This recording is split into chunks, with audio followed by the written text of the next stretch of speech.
सभी को जय हिंद दोस्तों, आप सभी का हार्दिक स्वागत है इंडिया स्ट्रॉन्ग रिएक्शंस पे। आशा करता हूँ कि आप सभी लोग बहुत अच्छे होंगे। दोस्तों, क्या हो अगर भारत की दो बहादुर और सशक्त महिलाएं एक साथ में हो और उनके अंदर राष्ट्रभक्ति का जज्बा भी हो, तो वो किसी भी जिहादी को, किसी भी भारत विरोधी को हिला सकती हैं और उसकी बैंड बजा सकती है। तो इसी वीडियो में आप देखेंगे भारत की दो सशक्त और बहादुर मुस्लिम महिलाओं को। एक तरफ आप देखेंगे मशहूर पत्रकार अंबर जैदी को, जिनकी स्पेशल गेस्ट होंगी हम सबकी चहेती और सुप्रीम कोर्ट की दबंग वकील भारती शेरनी नाजिया लाई खान को, जो कि अपने दमदार और बेबाक अंदाज के लिए जानी जाती हैं। तो ये वीडियो काफी इंटरेस्टिंग होगी, आपको बहुत कुछ जानने को मिलेगा। तो इसे अंत तक देखें और चैनल पे नए हैं तो चैनल को सब्सक्राइब कर दें। तो चलिए पहले ये वीडियो देखते हैं और अंत में इसके बारे में बात करेंगे।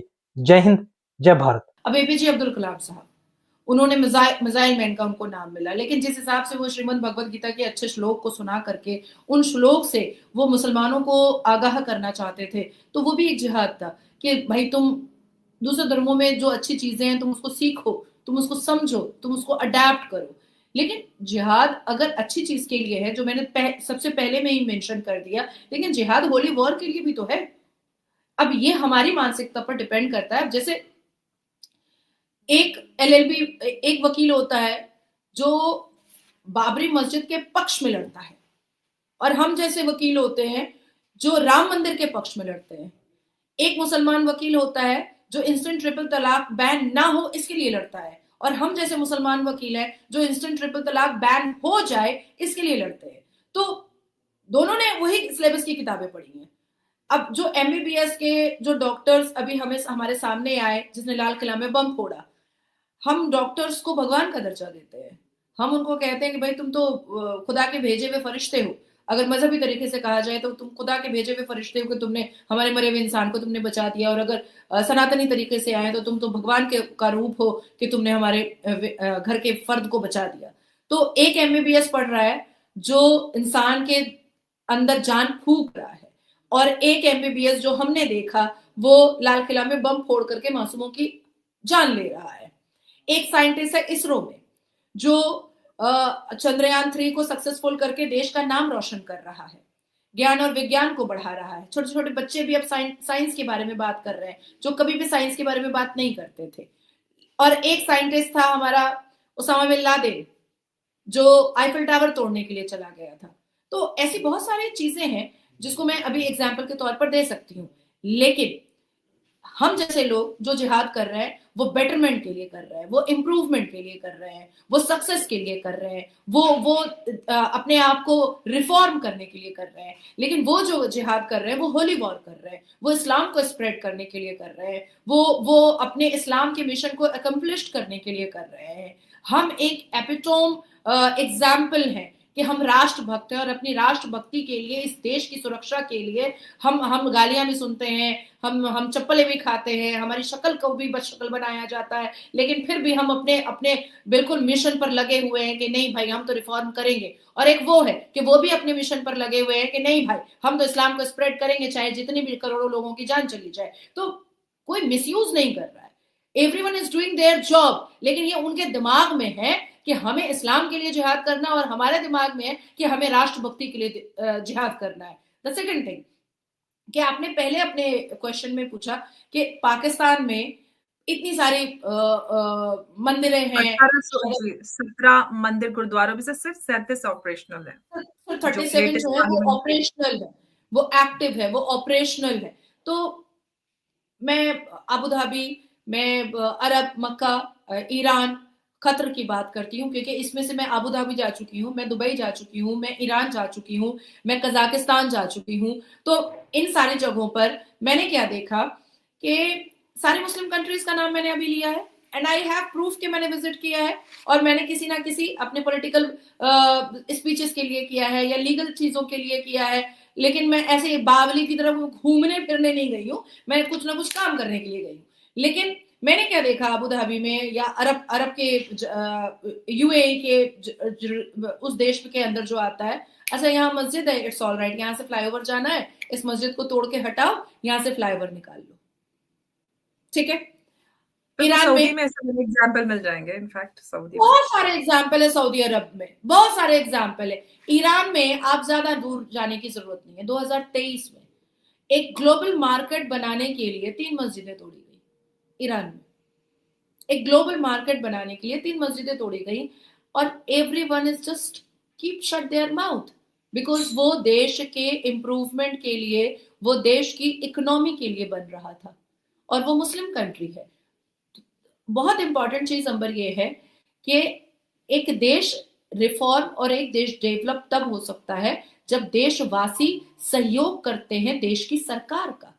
अच्छा, जब हम मुस्लिम कंट्री की तरफ देखते हैं और मुस्लिम कंट्री में जब इंप्रूवमेंट और डेवलपमेंट का काम होता है और कोई वहां का सिटीजन देश के खिलाफ सरकार के खिलाफ बोलता है और देश के डेवलपमेंट के सामने आता है, तो इस्लामिक पनिशमेंट के द्वारा उसके जुबान काट दिए जाते हैं, उसको उसको सजा सुना दी जाती है आराम से, इजीली। लेकिन हमारे भारत में क्या होता है, यहाँ पर फ्लाईओवर नहीं बनने देंगे, नहीं बनने देंगे, मदरसा में कंप्यूटर नहीं आने देंगे, नहीं आने देंगे, मदरसा में हिस्ट्री नहीं पढ़ाने देंगे, मदरसा में साइंस नहीं पढ़ाने देंगे। भाई तुम रोक रहे हो डेवलपमेंट, रोक रहे हो तुम, इम्प्रूवमेंट रोक रहे हो और तुम। सबसे बड़ा एग्जाम्पल नाजिया जन्नतुल बकी है, जहां पर अहले बैत के वो है कब्रिस्तान है, एग्जैक्टली, वो यस, सबसे बड़ा एग्जाम्पल है, अरे सबसे बड़ा एग्जाम्पल है, सबसे जहाँ बड़ा के बीबी एग्जाम्पल है। फातिमा का, इमाम हसन का उनके हाँ, कब्र है वहां पर। Just an quintessential example. अभी इस कॉन्वर्सेशन में, इस कन्फ्रंटेशन में बहुत बहुत ही एपिटोम एग्जाम्पल है। तो आप सोचो कि हमारे देश की सर्वोच्च न्यायपालिका या हमारे देश की सरकार क्या ये नहीं कह सकती कि तुम मुस्लिम हो ना, ठीक है, तो जो सजा वहां दी जाती है देश के डेवलपमेंट को रोकने की और देश के सरकार के विरोध जाने की, तो वही सजा हम यहाँ भी मुकर्रर कर देते। फिर आप देखो छोटा मदनी और बड़ा मदनी, देखो कैसे चुपचाप बैठा रहता है। तो लैक ऑफ जुडिशरी सिस्टम जो प्रॉब्लम दे रहा है, और जिस तरीके से बाबू मैना और चोचो चोचो का मुरब्बा बना करके मुसलमानों को रखा जा रहा है भारत में, ये तो ऐसे तो इनको मुस्लिम देशों में भी नहीं रखा जाता है। तो आखिर आखिर करना क्या है, इसको इसको देश की सरकार को और देश के सर्वोच्च न्यायपालिका को सोचना पड़ेगा। ये जो 22 करोड़ जो मुस्लिम है, ये चोचो का मुरब्बा नहीं है। और क्यों हम इनको इतना पैम्पर कर रहे हैं और क्यों हम इनको इतना सेंसिटिव बना रहे हैं। जैसे एक छोटा सा बच्चा जब पैदा होता है तो छुओ मत और सैनिटाइजर लगा करके छुओ और इसको बिल्कुल टच मत करो, नेट के अंदर रहेगा, कोई जाओ मत, बाहर से आए हो तो कोई मिलो मत। दे आर नॉट पैम्पर्ड, इनको ये इतने सेंसिटिव नहीं है, प्लीज डोंट डू दैट। आप उसको चोचो का मुरब्बा बना करके झुंझुना झुंझुना बना, अपने आप को झुंझुना बना चुके हो। अभी मुझे पता क्या लग रहा है कि देश की सरकार जो है ना, वो मुसलमानों के हाथ में झुंझुना बन चुकी है कि तुम मुझे कुछ बोलोगे और मैं यहाँ पर धरने पे बैठ जाऊंगा, मैं ढकनी बजा दूंगा, आजाद आजाद भारत में मैं आजादी मांगूंगा, अफजल हम शर्मिंदा हैं, तेरे खातिल जिंदा हैं, तो ये सब मैं नारेबाजी कर दूंगा। क्योंकि देश की सरकार को ये बात पता है कि वो मुसलमानों का पिछाड़ चाट ले या मुसलमानों का वो तलवा चाट ले, वो उनको वोट नहीं देगा। ये बात देश की सरकार को बहुत अच्छे से पता चल चुका है। उसके बाद आप इतना पैम्पर क्यों कर रहे हो, उसके बाद फिर आप उनको इतना इतना चोचों का मुरब्बा क्यों बना करके रखे हो। तो इसमें कहीं ना कहीं देश की सेफ्टी और सिक्योरिटी पर एक बहुत बड़ा क्वेश्चनेबल मार्क लग रहा है।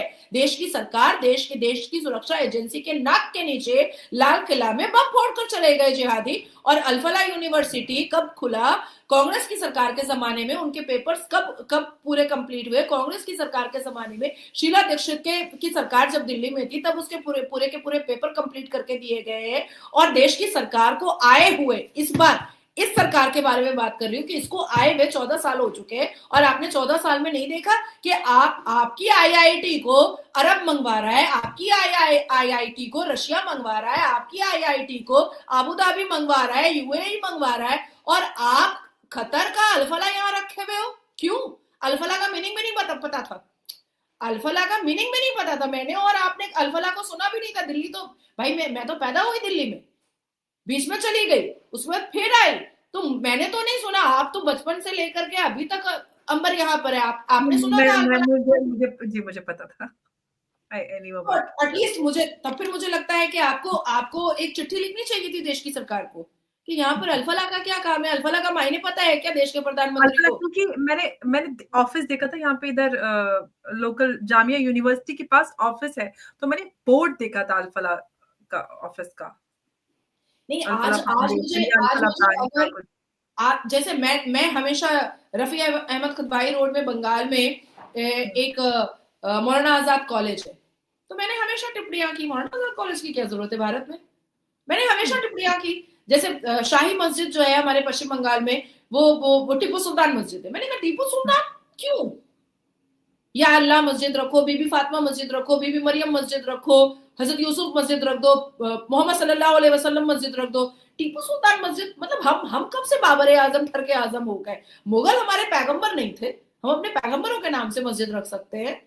तो मुझे लगता है कि देश की जनता को भी इतना रिस्पॉन्सिबल होना चाहिए कि आसपास में अगर कुछ गलतियां दिखाई दे रही है तो वो सरकार को आल्फा तुरंत बैंक आई थिंक यहाँ पे कुछ उन्होंने कुछ चिट फंड का कुछ उन्होंने कुछ वो किया था, तो मुझे आई रिमेम्बर ये मुझे आई रिमेम्बर बचपन में मैंने कुछ ऐसा सुना था, अल्फला इन्होंने कुछ तो स्टार्ट किया था, तो तब बहुत सारे लोगों से अक्सर सुनते रहते हैं कि अरे उन्होंने ऐसे लगाया था। क्योंकि मैं दिल्ली में ही पली बड़ी हूँ ना, तो इसलिए मुझे पता है मैंने 30,000 कोर्ट में एक महिला जज को मेरा इनकी कितनी बड़ी यूनिवर्सिटी है, क्या चल रहा है, क्योंकि वो फरीदाबाद से भी आगे दौज में है, बहुत दूर यहाँ से।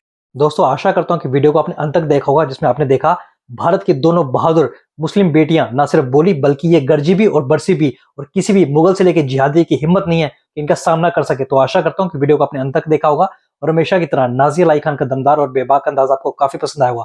तो वीडियो अगर आपको अच्छी लगी इसे लाइक और शेयर जरूर कर दें और अपने विचार हमें कमेंट सेक्शन में लिखकर जरूर बताएं। एक बार फिर चैनल पे नए तो चैनल को सब्सक्राइब कर दें। तो चलिए फिर मिलेंगे ऐसी किसी इंपॉर्टेंट, इंटरेस्टिंग और दमदार वीडियो में, तब तक अपना ध्यान रखिए। जय हिंद, जय भारत।